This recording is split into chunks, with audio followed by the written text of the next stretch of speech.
ఎన్నికలకు సర్వం సిద్ధమైంది. మొత్తం 6 జిల్లాల్లో సింగరేణి ఎన్నికలు జరగనున్నాయి. పోలింగ్ ఆ తర్వాత ఓట్ల లెక్కింపు కోసం అన్ని ఏర్పాట్లు పూర్తయ్యాయి. దీంతో ఆయా ప్రాంతాల్లో ఎన్నికల కోలాహలం నెలకొంది.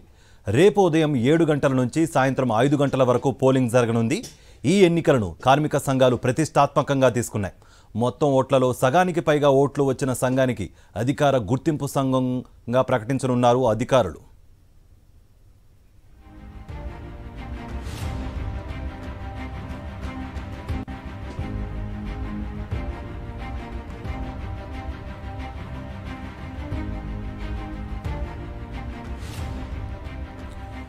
రైట్, సింగరేణి ఎన్నికకు సంబంధించి మరింత సమాచారం మా ప్రతినిధి రమణ అందిస్తారు. రమణ, అక్కడ ఏర్పాట్లు ఎలా ఉన్నాయి, ఏంటి అప్డేట్స్ మీ దగ్గర ఉన్నాయి? కనిపిస్తుంది. రేపు డిసెంబర్ 20 సింగరేణి గుర్తింపు సంఘం ఎన్నికలు జరుగుతున్నాయి. ముఖ్యంగా సింగరేణి ఎన్నికల పైన ఇప్పటికే ప్రధాన పార్టీలన్నీ కూడా దృష్టి సారించి నిన్నటికే ప్రచారం కూడా ముగిసిపోయిన పరిస్థితి విషయం. అయితే ఈసారి ప్రచారానికి కొంత టీబీజీ కేసు అగ్రనేతలు మాత్రం దూరం ఉన్నారని చెప్పొచ్చు. అయితే జోష్ లో మాత్రం మనకు ఐఎన్టీయూసీతో పాటుగా ఏఐటీయూసీ సంఘాలు కనిపిస్తున్నాయి. ఐఎన్టీయూసీ కాంగ్రెస్ అనుబంధ సంస్థగా, అదేవిధంగా ఏఐటీయూసీ సిపిఐకి సంబంధించిన అనుబంధ సంస్థగా కొనసాగుతుంది.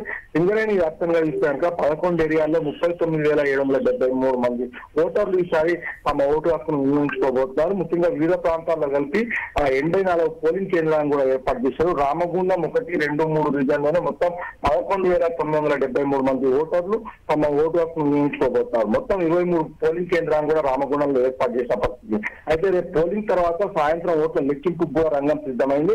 ముఖ్యంగా పోలింగ్ అదేవిధంగా కౌంటింగ్ కోసం 700 మంది అధికారులతో పాటుగా 500 మంది పోలీస్ సిబ్బందితో ఏర్పాటు పూర్తి చేశారు. ఇప్పటికే ఈ నేపథ్యంలో రాష్ట్ర బ్యాలెట్ పద్ధతిలో ఈ పోలింగ్ ప్రక్రియ కొనసాగుతుంది.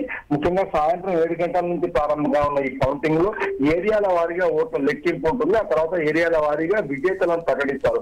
మరొక వైపు మొత్తం ఓట్లలో అన్ని ఏరియాలు 11 ఏరియాల్లో కలిపి ఓట్లలో సగానికి పైగా ఓట్లు వచ్చిన సంఘాన్ని అధికారిక గుర్తింపు సంఘంగా అధికారులు ప్రకటించున్నారు. రేపు అర్ధరాత్రి వరకు కూడా ఈ మొత్తం ప్రక్రియ కొనసాగుతుంది. అర్ధరాత్రి తర్వాత ఈ ఫలితాలు వెల్లడే అవకాశం ఉంది. అయితే గతంలో ఉన్న ఓటర్ల సంఖ్య కంటే ఈసారి కొంత ఓటర్ల సంఖ్య తగ్గడంతో కొంత ముందుగానే ఫలితాలు వెల్లడే అవకాశాలు కనిపిస్తున్నాయి. కార్తీక్, రమణ, అంటే ఐడి కార్డులకు సంబంధించి ఒక క్లారిటీ ఏమన్నా ఇచ్చారా? ఐడి కార్డులు లేని వాళ్లకు అనుమతి లేదు అన్నట్టుగా కూడా చెప్తున్నారు. మరి ఏంటి మరి మీ దగ్గర ఉన్న అప్డేట్ దానికి సంబంధించి?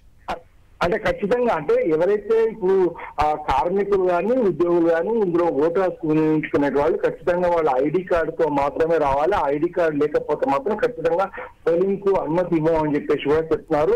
ఈ నేపథ్యంలో చూస్తే కనుక ఖచ్చితంగా అంటే 39,773 మంది ఓటర్లలో మొత్తంగా వీళ్ళంతా కూడా ఖచ్చితంగా ఐడి కార్డ్స్ పట్టుకొని రావాలని చెప్పేసి చెప్తున్నారు. ముఖ్యంగా కార్పొరేట్ ఏరియాలో 4 పోలింగ్ కేంద్రాలతో పాటుగా అటు హైదరాబాద్ లో సింగరేణి సంస్థలో ఒక పోలింగ్ కేంద్రాన్ని కూడా ఏర్పాటు చేశారు.